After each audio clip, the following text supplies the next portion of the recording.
তেজগাঁ থেকে সংবাদ সন্ধ্যা নিয়ে আপনাদের সাথে আছি আমি মাহমুদা মৌমিতা এবং আমি গোলাম কিবরিয়া। জানাচ্ছি শিরোনামগুলো। 27% বাস ভাড়া বাড়ানোয় ধর্মঘট প্রত্যাহার। দূরপাল্লায় কিলোমিটার 1 টাকা 80 পয়সা, মহানগরে 2 টাকা 15 পয়সা। লঞ্চের ভাড়া শতভাগ বাড়ানোর প্রস্তাব মালিক সমিতির। বিআইডব্লিউটি এর সঙ্গে চলছে দর কষাকষি।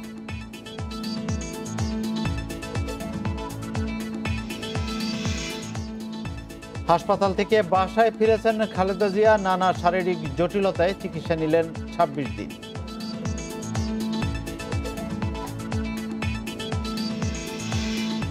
করোনায় দেশে আরো 4 জনের মৃত্যু। 24 ঘন্টায় নতুন শনাক্ত 178 রোগী। শনাক্তের হার 1.17%।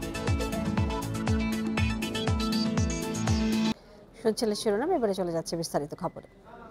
ভাড়া বাড়ানোর সিদ্ধান্তে চলমান বাস ধর্মঘট প্রত্যাহার করেছে মালিক সমিতি। বিকেলে বিআরটিএ কর্তৃপক্ষের সঙ্গে বৈঠক শেষে এই ঘোষণা দেন ঢাকা বাস মালিক সমিতির সাধারণ সম্পাদক খন্দকার এনায়েত উল্লাহ। মহানগরে বাস ভাড়া 1 টাকা 70 পয়সা থেকে বাড়িয়ে করা হয়েছে প্রতি কিলোমিটারে 2 টাকা 15 পয়সা। আর দূরপাল্লার বাস ভাড়া 1 টাকা 42 পয়সা থেকে বাড়িয়ে করা হয়েছে 1 টাকা 80 পয়সা। মহানগরে বড় বাসে সর্বনিম্ন ভাড়া 8 টাকা আর মিনি বাসে তা 10 টাকা। তবে সিএনজি চালিত বাসের ভাড়া বাড়ছে না। বর্ধিত এই ভাড়া কাল থেকেই কার্যকর। প্রজ্ঞাপনও জারি হবে কাল।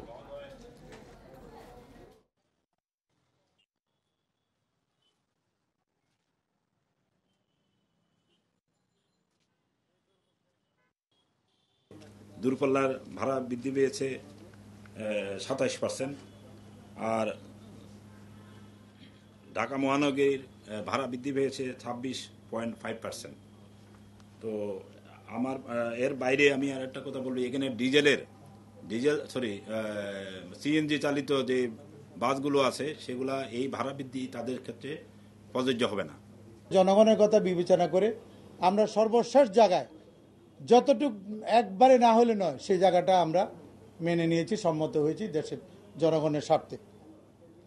তাই আপনাদের মাধ্যমে আমি সারা দেশের গণপরিবহন মালিকদেরকে, বিশেষ করে বাসের মালিকদেরকে অনুরোধ করব, আজকে এখন থেকে ধর্মঘট প্রত্যাহার করে দেশের স্বাভাবিক অবস্থা যেন হয়, যোগাযোগ ব্যবস্থা যেন স্বাভাবিক হয়। বাস ধর্মঘট প্রত্যাহারের ঘোষণার পর রাজধানীর সড়কে গণপরিবহন পরিস্থিতি জানবো সহকর্মী নাহিদ কামালের কাছ থেকে। তিনি আছেন মহাখালীতে। নাহিদ, ধর্মঘট তো প্রত্যাহার করা হয়েছে, এরপরে এখন এই মুহূর্তে কি চিত্র দেখছেন? রাজধানীতে গণপরিবহনকে নেমেছে কিনা এবং সেই সাথে যারা যাত্রী তারা কোনো ধরনের কোনো মন্তব্য করছেন কিনা এই ভাড়ার প্রসঙ্গে? জি, আজকে সকাল 11টা থেকে শুরু করে প্রায় বিকেল 5টা পর্যন্ত দীর্ঘ সময় কিন্তু বৈঠক হয়েছে বিআরটিএ কার্যালয়ে। বাংলাদেশ সড়ক পরিবহন সমিতির কর্মকর্তা যারা আছেন তাদের সাথে বিআরটিএ কর্মকর্তাদের দীর্ঘক্ষণ বৈঠকের পরে কিন্তু আপনার ধর্মঘট প্রত্যাহারের ঘোষণাটি এসেছে এবং এরপর থেকে আমরা সড়কে যখন আসলাম, এরপরে যেটি দেখছি গণপরিবহন তেমন আমাদের চোখে পড়েনি, তবে দূরপাল্লার পরিবহন কিন্তু ছেড়ে যেতে শুরু করেছে। আমি এখন যে জায়গাটিতে আছি, রাজধানীর মহাখালী যে বাস টার্মিনালটি রয়েছে ঠিক সেখানে আছি। সেখানকার এখনকার চিত্র যদি আপনাকে একটু দেখাই, এখানে কিন্তু যারা তাদের জরুরি প্রয়োজনে ঢাকার বাইরে যাচ্ছেন এবং বিভিন্ন জায়গায় যাচ্ছেন তারা আসতে শুরু করেছেন। তবে আরেকটা বিষয় জানিয়ে রাখি, যদিও বৈঠক থেকে বলা হয়েছিল আগামীকাল থেকে ভাড়া কার্যকর হবে, তবে আজ থেকেই আমরা যেটি দেখছি বাড়তি ভাড়া নেওয়ার ব্যাপারে এখানে পরিবহন সংশ্লিষ্ট এবং কাউন্টার কর্তৃপক্ষ যারা আছেন তারা আজ থেকেই সেটি নিচ্ছেন এবং তারা যে যুক্তিটি দেখাচ্ছেন মূলত যেহেতু বাড়তি দামে ডিজেল তারা কিনতে হচ্ছে, সেই সুবাদেই সেই কারণটি দেখে আজকে থেকেই তারা বাড়তি ভাড়া নিচ্ছেন। আমি আপনাকে আরেকটা বিষয় জানিয়ে রেখে আজকে বৈঠকে যে বিষয়টি একেবারেই বলা চলে প্রাধান্য পায়নি, সেটি হচ্ছে ধর্মঘটের সময় মূলত ধর্মঘটের যে কারণটি পরিবহন শ্রমিকরা উল্লেখ করেছিল, যেটি হচ্ছে ডিজেল এবং কেরোসিনের দাম বাড়ানো হয়েছে, সেইটি মাত্রাতিরিক্ত বাড়ানো হয়েছে এমনটা অভিযোগ করেই কিন্তু তারা ধর্মঘটে নেমেছিলেন এবং দেশব্যাপী শুক্রবার ভোর 6টা থেকে শুরু করে আজকে বিকেল বলা চলে 6টা পর্যন্ত ধর্মঘট চলেছিল। সেই দাবিটি ডিজেল এবং কেরোসিনের দাম বাড়ানো হয়েছে, সেই দাবির বিষয়টি কিন্তু আজকের বৈঠকে তেমন প্রাধান্য পায়নি। তারা কেবলমাত্র তাদের যে বাড়তি ভাড়া বাড়ানোর যে প্রস্তাবনাটি সেটি কিন্তু আজকে এখানে ভাড়া উঠানো বাড়ানোর হয়েছিল এবং প্রসঙ্গে সেই তারা আলাপ করেছেন নাহিদ, কিন্তু তারা ডিজেলের দাম কমানোর বিষয়টি কেন উত্থাপন করেননি সে বিষয়টি আপনি জানতে পেরেছেন কিনা?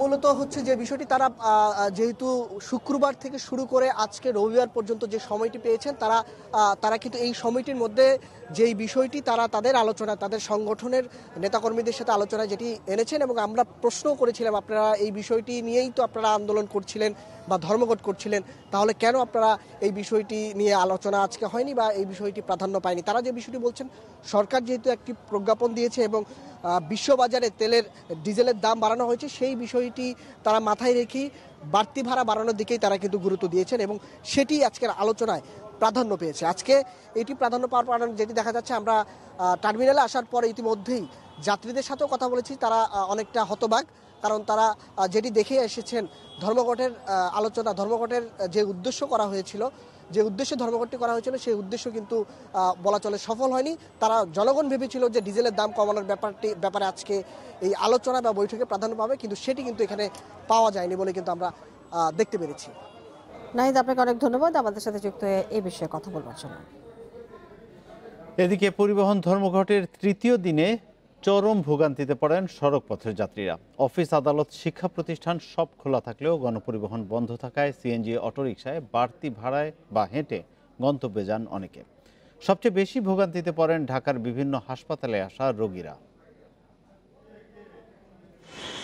রোববার সকাল ৯টা, রাজধানী টেকনিক্যাল মোড় এলাকার চিত্র এটি। যে কোনো বাহনের জন্য দীর্ঘ অপেক্ষায় বিভিন্ন কাজে বের হওয়া মানুষ। গণপরিবহন বন্ধ, তাই CNG, autorickshaw, rickshaw, private car যখন যা পেয়েছেন তাতেই কয়েক গুণ বেশি ভাড়া দিয়ে যেতে হয়েছে যাত্রীদের। 10 টিয়ার ভাড়া যায় 500 টাকা জিনজেলারা। এখন যে যেভাবে পারছে এইভাবে কামাইতে, রিস্কলারাও দাম চায় ডাবল। সিএনজি একটা 200 টাকা গেলে সেখানে 400 টাকা যাচ্ছে, অতিরিক্ত একদম বেশি যাচ্ছে। যারা কোনো বাহন পাননি তারা মাইলের পর মাইল হেঁটেই যান তাদের গন্তব্যে। কোনো গাড়ি গুড়ি পাই না, রিক্সায় 200-300 টাকা ভাড়া চাই, সিএনজি 200 টাকা ভাড়া চাই। যেহেতু মানুষ নিয়ে যাবো কে, তবে এটাই তোমার দায়িত্ব। একটা অসুস্থ মানুষ, রোগী মানুষ, এবার যা যায় এই যে কত কষ্ট করে অত দূর থেকে দুইটা মেয়ে না হাইটা গেতাছি। যাত্রী ভোগান্তি দূর করতে দ্রুত পদক্ষেপ নিতে সরকারের প্রতি দাবি জানান যাত্রীরা। আমার বেতন হলো মাসে 10,000 আর আমি পাচ্ছি আমার ভাড়া যাচ্ছে আরো বেশি। ডিজেলের দাম বাড়ছে, সব গাড়ি কি বাংলাদেশের সব গাড়ি কি ডিজেলের গাড়ি? যারা গণপরিবহন, ম্যাক্সিমাম গ্যাসের, এখন আবার গ্যাসের দাম বাড়বে, বলবে যে আবার ধর্মঘট, আবার বৃদ্ধি।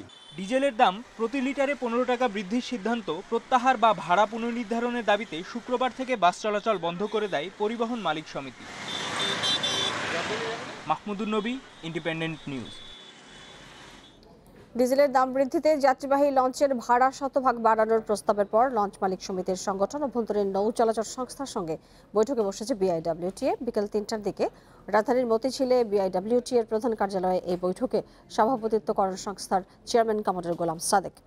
সভায় লঞ্চ মালিকরা জানিয়েছেন, ডিজেলের দাম বাড়ায় নৌ রুটে ভাড়া বাড়ানোর প্রস্তাব দিয়েছেন তারা, কারণ লোকসান দিয়ে নৌযান চালানো সম্ভব নয়। তাই যাত্রীবাহী লঞ্চের ভাড়া ১০০ কিলোমিটার পর্যন্ত ১ টাকা ৭০ পয়সার পরিবর্তে ৩ টাকা ৪০ পয়সা এবং ১০০ কিলোমিটারের বেশি হলে ১ টাকা ৪০ পয়সার পরিবর্তে ২ টাকা ১৯ পয়সা করার প্রস্তাব করেছে অভ্যন্তরীণ নৌ চলাচল সংস্থা।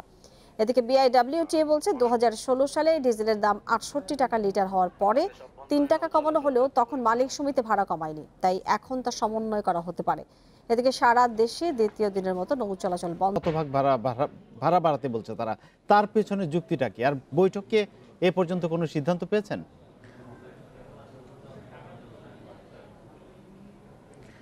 প্রায় ৪ ঘন্টা হয়ে গেল, বিকেল ৩টায় আসলে বৈঠক শুরু হয়েছে। বাংলাদেশ অভ্যন্তরীণ নৌ চলাচল সংস্থা লঞ্চ মালিক সমিতির যে সংগঠন, তার সঙ্গে বাংলাদেশ অভ্যন্তরীণ নৌ পরিবহন কর্তৃপক্ষের বৈঠকটি প্রায় ৪ ঘন্টা হতে চললো। আপনি যেটি প্রথমে জানতে চেয়েছেন কিবরিয়া, আমরা যদি একটুভাবে বিশ্লেষণ করে বলি তাহলে ঢাকা থেকে বরিশাল যেতে অন্তত ৯,০০০ লিটার ডিজেল দরকার হয় এবং সেই একটি যে ড্রাম থাকে সেই ড্রামে অন্তত ২০০ লিটার ডিজেল থাকে। এখন সেই লিটারের তাদের ১৫ টাকা করে বাড়ার কারণে সেখানে ডিজেল মানে ড্রাম প্রতি তাদের ৩,০০০ টাকা বাড়তি দিতে হবে। সেক্ষেত্রে ঢাকা থেকে বরিশাল কিংবা বরিশাল থেকে ঢাকায় আসতে অন্তত ১,৩৫,০০০ টাকা লস দিবেন। মালিকটা একটি পরিসংখ্যান দাঁড় করিয়েছেন।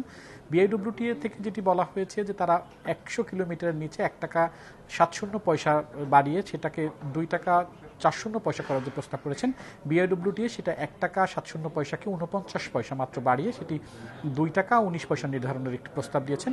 যদিও সেই প্রস্তাবের আলোচনায় দর কষাকষি চলছে সেই 4 ঘন্টা ধরে। এখন পর্যন্ত কোনো পক্ষ আসলে কোনো সিদ্ধান্তে আসতে পারেনি। যদিও লঞ্চ মালিক সমিতির পক্ষ থেকে তারা কিছুটা ছাড় দিয়েছেন। তারা যেটি বলেছেন যে এখন পর্যন্ত তারা 100 কিলোমিটারের ঊর্ধ্বে 75 পয়সা বাড়ানোর একটি প্রস্তাব নতুন করে আবার দিয়েছেন এবং বিআইডব্লিউটিএ সেটি 100 কিলোমিটারের মধ্যে এবং পরবর্তীতে 100 কিলোমিটার সেটি আসলে 55 পয়সা নিচে নেমে আসবে। অর্থাৎ আমরা যদি আরেকটু বিশ্লেষণ করে বলি, তাহলে আপনাকে যদি 100 কিলোমিটার দূরত্বে যেতে আপনাকে 219 টাকা দিতে হবে, তারা যেটি প্রস্তাব করেছেন বিআইডব্লিউটিএর যে প্রস্তাব, এবং তার পরবর্তীতে আপনি যদি 100 কিলোমিটার বেশি যান তাহলে সেই পার কিলোমিটারে আরও 1 টাকা 89 পয়সা 1 টাকা 8-9 পয়সা যোগ হবে, সেক্ষেত্রে ভাড়া দাঁড়াবে 9 টাকা 45 পয়সা, এরকম একটি বিষয়। যদিও বিআইডব্লিউটি এর পক্ষ থেকে লঞ্চ মালিক সমিতির পক্ষ থেকে নতুন করে যে প্রস্তাবনাটা দেওয়া হয়েছে সেই প্রস্তাবনা নিয়ে আসলে এখানকার বিআইডব্লিউটি এর যিনি চেয়ারম্যান কমান্ডার গোলাম সাদিক, তিনি আসলে তার ঊর্ধ্বতন কর্তৃপক্ষের সঙ্গে হয়তো আলাপ আলোচনা করছেন যে কি করা যায়, যেহেতু লঞ্চ মালিক সমিতি তারা যে 75 পয়সা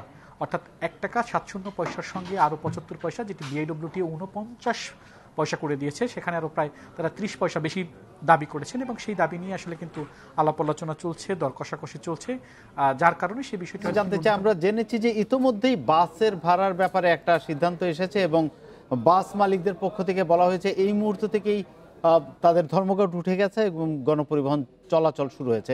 লঞ্চের ক্ষেত্রে কি সেটা হবে? আজকে যদি সিদ্ধান্ত হয় এই সভা থেকে, তাহলে কি আজ রাতেই লঞ্চ ছেড়ে যাবে নাকি এটার জন্য অপেক্ষা করতে হবে? দেখুন, এখানে মালিক সমিতির পক্ষ থেকে চালাকি করা হয় বরাবরই। আমরা বাসের ক্ষেত্রেও যেটি দেখি, লঞ্চের ক্ষেত্রেও যেটি দেখি, মালিক সংগঠনগুলো থেকে বলা হয় আসলে আমরা ধর্মঘট ডাকিনি, শুধু মালিকরা তাদের লঞ্চ চলাচল করছেন না, কিন্তু সেই সংগঠনের আবার প্রতিনিধিত্ব কিন্তু মালিক সমিতির পক্ষ থেকে করা হয়। তো যার কারণে তারা এখানে একটি চালাকি করা হয় এবং একই প্রশ্ন তাদের কাছে করা হয়েছিল যে বাস আসলে তাদের ধর্মঘট প্রত্যাহার করেছে, আপনারা প্রত্যাহার করবেন কিনা। তারা আসলে এই প্রশ্নের কোনো যৌক্তিক জবাব দেননি। তারা যেটি বলেছেন যতক্ষণ না পর্যন্ত ডিজেলের দাম বৃদ্ধির সঙ্গে বর্তমান ভাড়া সমন্বয় না করা হবে তারা আসলে কোনো সিদ্ধান্তে আসবেন না। এককভাবে কেউ কোনো কথা বলতে চাচ্ছেন না। সংগঠন যেটি রয়েছে অভ্যন্তরীণ নৌ চলাচল সংস্থা, তারা গতকালকে পর্যন্ত আমাদেরকে যেটি বলেছিলেন যে তারা আসলে কোনো কর্মসূচি ঘোষণা করেনি, শুধুমাত্র মালিকরা বাড়তি ডিজেলের দাম যেহেতু বেড়েছে এই লোকসান দিয়ে তারা আসলে নৌযান চালাবে না, যার কারণে তারা সদরঘাট থেকে সরেছেন। তাহলে যদি মালিকরাই শুধু সরে থাকেন, এখন ধরেন আপনি ঢাকা থেকে বরিশাল রুটে অন্তত 85টি লঞ্চ চলাচল করে প্রত্যেক দিন, 43টি রুটে, সেই 85 জন কিন্তু এখানে উপস্থিত হন, উপস্থিত হয়েছেন হাতে গোনা কয়েকজন, কাদের নেতৃত্বে? লঞ্চ মালিক যেটি অভ্যন্তরীণ নৌ চলাচল সংস্থা তাদের নেতৃত্বে। তাহলে এই তাদের মধ্যে একটি মতদ্বৈততা বা সমন্বয়হীনতা বা ধরি মাছ নাচুই পানি একটা ব্যাপার থাকে, যার কারণে আসলে পূর্ণাঙ্গ সিদ্ধান্তে আসে কিছুটা সময় লাগছে। আর বিআইডব্লিউটিএ যেটি বলছে যে তারা আসলে এর বেশি যে প্রস্তাবনাটা দিয়েছে এর বেশি আসলে কোনোভাবেই বাড়ানো সম্ভব না, কারণ 2016 সালে এর আগে যখন ভাড়া বলেছিল তখন 3 টাকা ডিজেল প্রতি কমলেও অর্থাৎ 68 টাকা ছিল এবং পরবর্তীতে 3 টাকা কমানো হয়েছে, সেই তখন তারা ভাড়া কিন্তু কমানি, এরকম একটি বিষয় তারা বলছে। আলামিন, আপনি আমাদের সঙ্গে যুক্ত থাকবেন, আপনার কাছ থেকে আমরা অবশ্যই জানতে পারবো যে এই বৈঠকের ফল কি হলো। এবার একটি বিরতি। রাজধানীর এভারকেয়ার হাসপাতাল থেকে বাসায় ফিরেছেন বিএনপি চেয়ারপারসন খালেদা জিয়া। হাসপাতালটিতে টানা 26 দিন চিকিৎসাধীন থাকার পর তিনি গুলশানের ভাড়া বাসা ফিরোজায় ফিরেছেন। করোনা পরবর্তী শারীরিক জটিলতা নিয়ে গত 12 অক্টোবর হাসপাতালে ভর্তি হন খালেদা জিয়া। সপ্তাহখানেক বিভিন্ন পরীক্ষা নিরীক্ষার মধ্য দিয়ে যেতে হয় তাকে। এরপর ওই হাসপাতালেই গত 25 অক্টোবর বায়োপসি সম্পন্ন হয় তার। এর আগে গত এপ্রিল মাসে করোনা ভাইরাসে সংক্রমিত হন বিএনপি চেয়ারপারসন। বাসায় চিকিৎসা নিয়ে করোনা থেকে সেরে উঠলেও শারীরিক জটিলতা দেখা দেয় 27 এপ্রিল তাকে এভারকেয়ার হাসপাতালে ভর্তি করা হয়। প্রায় 2 মাস তিনি সিসিইউতে ছিলেন।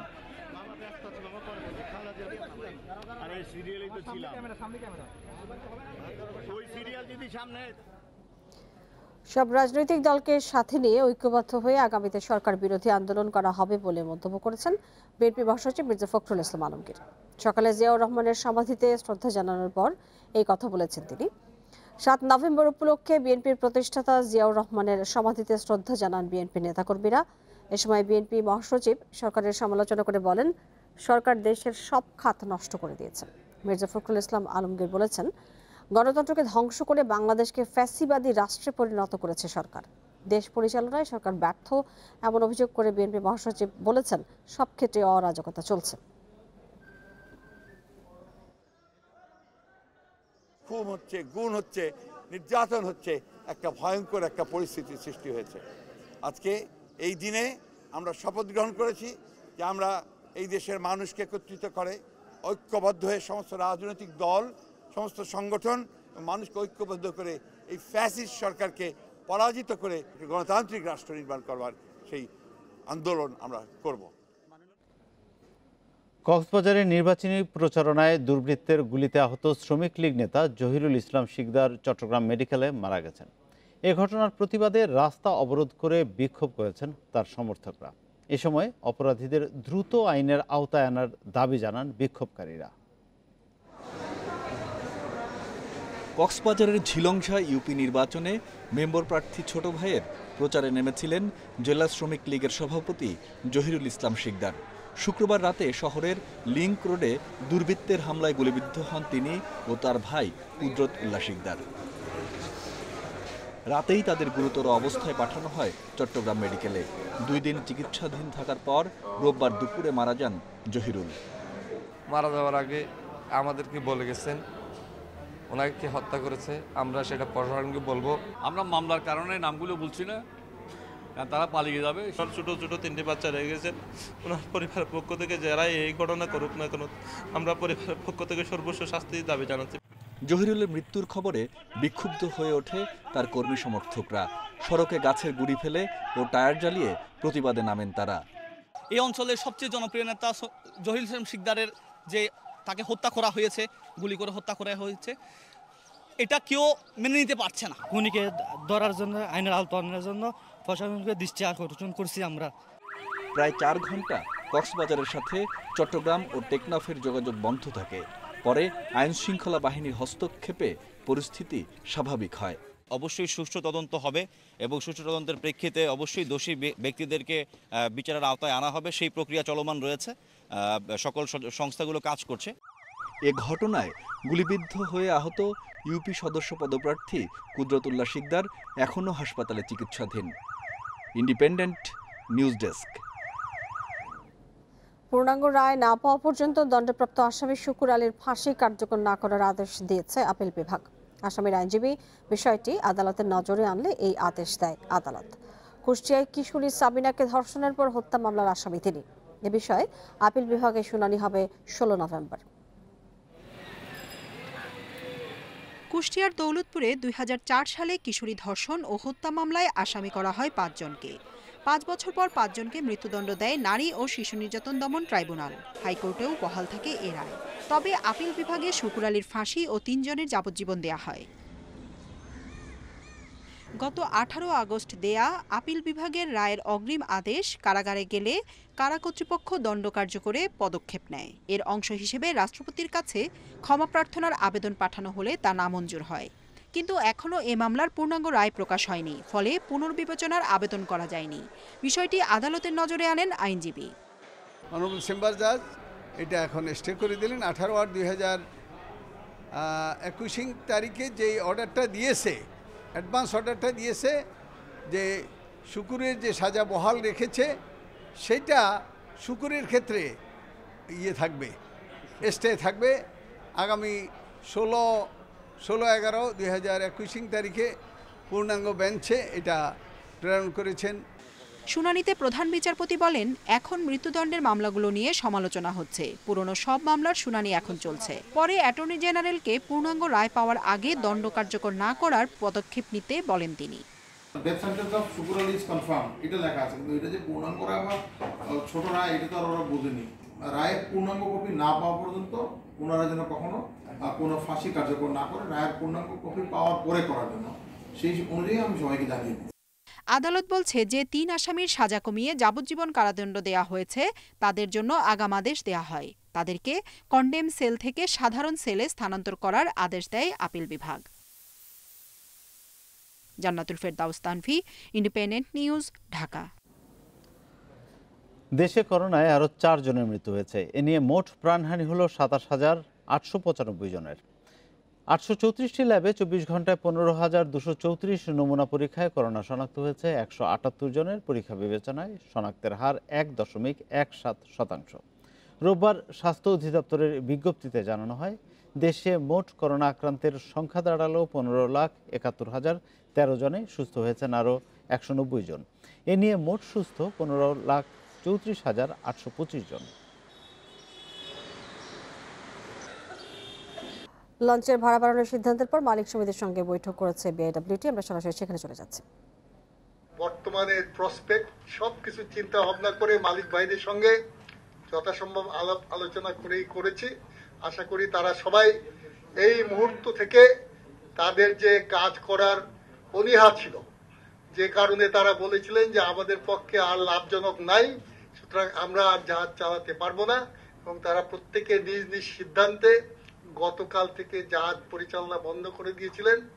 আমি তাদেরকে অনুরোধ করব, এখন থেকে আপনারা এই ভাড়া অনুযায়ী জাহাজ পরিচালনা শুরু করেন এবং এর সরকারি প্রজ্ঞাপন আপনার অতি সত্বর বিআইডব্লিউটি এর তরফ থেকে পেয়ে যাবেন। এবং আমরা আশা করি আগামী দিনগুলোতে আমাদের এই নৌ চলাচল যাত্রী পরিবহন সেক্টরে যে অসুবিধা ছিল সেগুলো দূর হয়ে যাবে এবং আমরা আমাদের ব্যবসায়িক স্বার্থ রক্ষা করে একটা লাভজনক অবস্থায় পৌঁছতে পারবো এবং এই দেশের মানুষও আমাদের এই সামান্য বৃদ্ধি গ্রহণ করবেন, কারণ আমরা তাদের দুঃখ কষ্ট বেদনা এটাও আমাদের মাথায় রেখেছি এবং এটা আমরা পুঙ্খানুপুঙ্খ রূপে আমাদের এখানে যারা উপস্থিত আছেন তাদের সবার সঙ্গে আলাপ আলোচনা করে সিদ্ধান্তগুলো নিয়েছি। আশা করি আপনারা আপনাদের মিডিয়ার মাধ্যমে সারা দেশবাসীকে আমাদের এই খবরগুলো জানিয়ে দেবেন। আপনাদের কোনো প্রশ্ন থাকলে করতে পারেন। আমি মনে করি আমাদের যে সমস্ত প্রশ্ন আপনাদের ছিল সেগুলো ইতিমধ্যেই আমরা আপনাদেরকে উত্তর দিতে পেরেছি। আপনাদের সবাইকে ধন্যবাদ। আসসালামু আলাইকুম।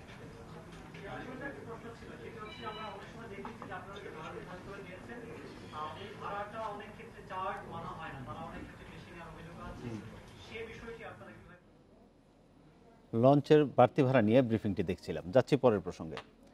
সব ধরনের নাগরিক সুবিধা নিশ্চিত করে আগামী ডিসেম্বরেই নতুন ডিটেইল এরিয়া প্ল্যান চূড়ান্ত হবে, যেখানে আবাসিক এলাকায় থেকেও ট্রেড লাইসেন্স নেওয়ার সুযোগ থাকবে বলে জানিয়েছেন স্থানীয় সরকার, পল্লী উন্নয়ন ও সমবায় মন্ত্রী তাজুল ইসলাম।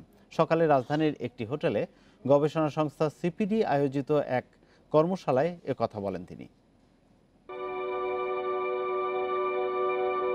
রাজধানীকে বাসযোগ্য করে গড়ে তুলতে ভূমি ব্যবহারের রূপরেখা ডিটেইল এরিয়া প্ল্যান বা বিশদ অঞ্চল পরিকল্পনা ড্যাপ চূড়ান্ত করা হচ্ছে।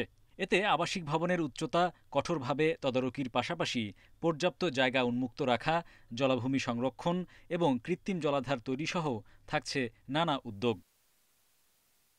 বেসরকারি গবেষণা প্রতিষ্ঠান সিপিডির এক কর্মশালায় স্থানীয় সরকার মন্ত্রী জানান, আবাসিক ঠিকানা ব্যবহার করেও প্রয়োজনে পাওয়া যাবে ট্রেড লাইসেন্স। আপনি আপনার ঘরে বসে একটা রুমের মধ্যে আপনি ইমেল করেসপন্ডেন্স করলেন, একটা ট্রেড এন্ড কমার্স করলেন, এখান থেকে জার্নাল দিয়ে কিনলেন, সুইজারল্যান্ডে বিক্রি করলেন। এটার জন্য আমাকে মধ্যে দিয়ে অফিস করতে হবে। আমি 20 তারিখে ডিটেইল এরিয়া প্ল্যানের ন্যাশনাল সেমিনার করবো যদি বসায় রাখে। করোনাকালে প্রণোদনার ঋণ বিতরণের চিত্র তুলে ধরে সিপিডির পর্যালোচনায় বলা হয়, ক্ষুদ্র ব্যবসায়ীদের ঋণ প্রাপ্তি এখনও অনেকটাই কাগজে কলমের মারপ্যাচে আটকে থাকে। ঋণ পরিশোধের হার সর্বোচ্চ হলেও এসব উদ্যোক্তাদের কৃষি ব্যবস্থা অনেকটা নির্ভর করে ডিজেলের ওপর। সরকারি তথ্য মতে দেশের ডিজেলের মোট চাহিদার 16% ব্যবহৃত হয় কৃষিকাজে। বর্তমানে ডিজেলের এই বাড়তি মূল্য উৎপাদন খরচ যেমন বাড়াবে, যার কুফল ভোগ করবে সাধারণ ভোক্তারা। Shahid Ahmed, independent news, Belabo, Narsingdi. এবার টি-20 বিশ্বকাপের খবর।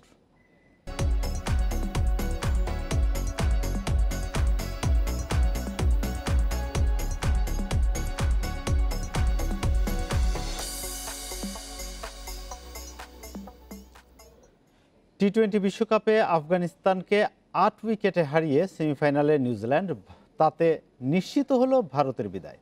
গ্রুপ 2 থেকে শেষ 4-এ পাকিস্তানের সঙ্গী কিউইরা। আবুধাবিতে টস জিতে ব্যাটিংয়ে নেমে নিয়মিত উইকেট হারিয়েছে আফগানিস্তান। শাহজাদ জাজাই ও গুলবাজ ফেরেন 1 অঙ্কে। নাইব নাবিও ইনিংস বড় করতে পারেননি। এক প্রান্ত আগলে ঝোড়ো 50-তে দলকে লড়াইয়ের পুঁজি দেন নাজিবুল্লাহ জাদরান। 48 বলে করেন 73 রান। জবাবে চতুর্থ ওভারে ভাঙে নিউজিল্যান্ডের উদ্বোধনী জুটি। ড্যারেল মিচেলকে 17 রানে ফেরান মুজিব। অভিজ্ঞ গাপটিলকে 28 রানে থামান রশিদ খান। এরপর কেন উইলিয়ামসন ও ডেভন কনওয়ের জুটিতে 11 বল আগে ম্যাচ জেতে নিউজিল্যান্ড। উইলিয়ামসন 40 আর কনওয়ে 36 রান। বাংলাদেশ বিশ্বকাপের সেমিতে খেলবে সেই আশায় ওমান এবং আমিরাতে গিয়েছিলেন টাইগার শোয়েব। তার আশা পূরণ হয়নি, উল্টো লজ্জায় পড়তে হয়েছে তাকে। আমিরাতের রাস্তায় বাংলাদেশের জার্সি পরে কিংবা টাইগার বেশে শোয়েবকে হাসি ঠাট্টার মুখোমুখি হতে হয়েছে। তারপরও শোয়েব বিশ্বাস করেন এখান থেকে ঘুরে দাঁড়াবে বাংলাদেশ, পরের সিরিজেই হারাবে পাকিস্তানকে।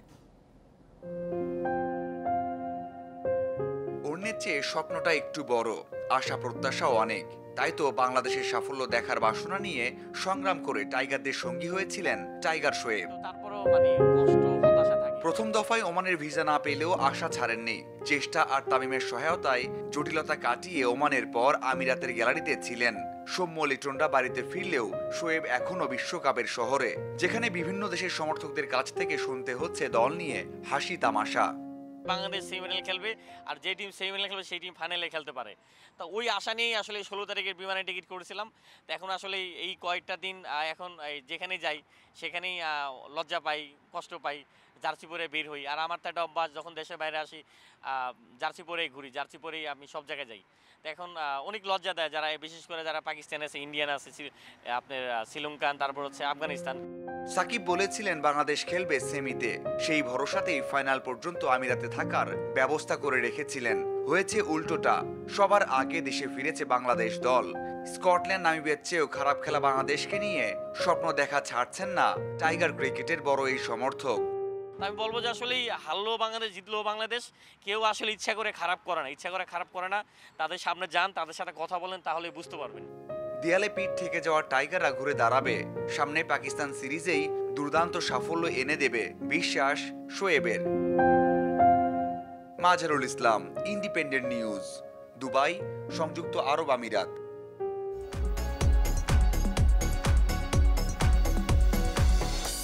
ICC T20 world cup update সৌজন্যে ওয়ালটন স্মার্ট এসি। বিশ্বকাপে ভরাডুবির পর নড়ে চড়ে বসেছে বিসিবি। পাকিস্তান সিরিজে সাফল্য পেতে 7 ক্রিকেটারকে পরীক্ষার মঞ্চে তুলে আনা হয়েছে। ব্যর্থ হলেও ওদের ছেটে ফেলবে না বিসিবি, আশ্বাস পাওয়া গেছে শীর্ষকর্তার কাছ থেকে।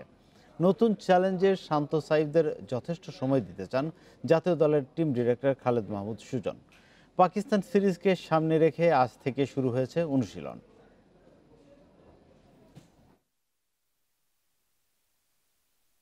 বিসিবি সভাপতি নাজবুল হাসানের বিশ্বস্ত ও পরীক্ষিত হাত সুজন। যতবারই খাদের কিনারায় গেছে জাতীয় দল, ততবারই তাঁর শরণাপন্ন হয়েছেন। বিশ্বকাপে ভরাডুবির পর আরও একবার সুজনকে টিম ডিরেক্টর করেছে বিসিবি। লিটন সৌম্যদের বাজে পারফরমেন্সে পাকিস্তান সিরিজে 7 ক্রিকেটারকে নিয়ে চ্যালেঞ্জ নিতে চায় বিসিবি। এ তালিকায় আছেন শান্ত, রাব্বি, সাইফ ও ইয়াসির রাব্বি। বিশ্বকাপজয়ী দলের সদস্য ইমন হৃদয় ছাড়াও আছেন ঘরোয়া ক্রিকেটের পারফর্মার তানভীর ইসলাম। পাকিস্তান সিরিজে এদের অনেকে পাচ্ছেন প্রমাণের সুযোগ। সিলেকশন কে করবে, সিলেকশন কারা আসবে, কে হবে, এটা তো বলা টাফ, কে খেলবে না খেলবে। বাট হ্যাঁ, একটা তো এখন যেমন হৃদয় বা ইমনের জন্য একটা বড় ব্যাপার যে একটা কল পাওয়াটা ন্যাশনাল, সেটা তো ওদের মানসিক ব্যাপারটা ইম্পর্টেন্ট আছে, যে ওরা মন্টলে চিন্তা করছে না we are on the set up. ব্যর্থতার কারণে ওডিআই ও টেস্ট দলের বাইরে চলে যান শান্ত, রাব্বি। টি20 দিয়ে ওরা পাচ্ছেন জাতীয় দলে ফেরার সুযোগ। ইমন হৃদয়দের নিয়েও বাজি ধরা হচ্ছে। প্রত্যাশার চাপে ওদের কাঁধে থাকছে পারফরমেন্সের চ্যালেঞ্জ। তবে বিসিবি চটজলদি সাফল্যে হাঁটছে না। তাড়াহুড়া করলে তো কিছু হবে না। এখন ধরেন একটা ধাক্কা তো আসছে আমাদের, আমরা ভালো করি নাই, বাট এটা তো আর রকেট সায়েন্স যে আপনি হঠাৎ করেই পরিবর্তনটা চলে আসবে, আমরা জিতে আরম্ভ করবো, এটা হবে না। এটা সময় সাপেক্ষ একটা ব্যাপার, আমাদের ধৈর্য ধরতে হবে। আর যারা এখানে করছে আমি মনে করি সবাই ক্যাপেবল ছেলে, এখানে হয়তোবা বাইরে আরও কিছু ক্যাপেবল ছেলে আছে, সেটা আস্তে আস্তে হয়তোবা সেই হবে। জানুয়ারিতে ক্রিকেটার কোচিং স্টাফে পরিবর্তনের আভাস। তার আগে পাকিস্তান সিরিজে সহকারী কোচের দায়িত্ব পেতে পারেন সাকিব তামিমদের গুরু মোহাম্মদ সালাউদ্দিন। গ্রিন সিগন্যাল পেলেই সামনে হাঁটবে বিসিবি। আছে তো অবশ্যই, সেই জন্য চেষ্টা করতেছি। যদিও ওটা সালাউদ্দিনের ব্যাপার যে আসবে কি নাই, আমরা চাই ওকে বাংলাদেশ সেটআপের সাথে নিতে আর কি, সোজা কথা। স্লো উইকেটে অস্ট্রেলিয়া নিউজিল্যান্ড বধে সাফল্য এসেছে, কিন্তু বিশ্বকাপে পরিণতি ভালো হয়নি। তবে পাকিস্তান সিরিজে স্পোর্টিং উইকেটে ঝুঁকবে BCB. Saiful Majumdar, independent news. আর এই ছিল সংবাদ সন্ধ্যার আয়োজন। আরো বিস্তারিত জানতে চোখ রাখুন ফেসবুক, ইউটিউব এবং টুইটারে। সাথে থাকার জন্য আপনাদের সবাইকে ধন্যবাদ জানাচ্ছি।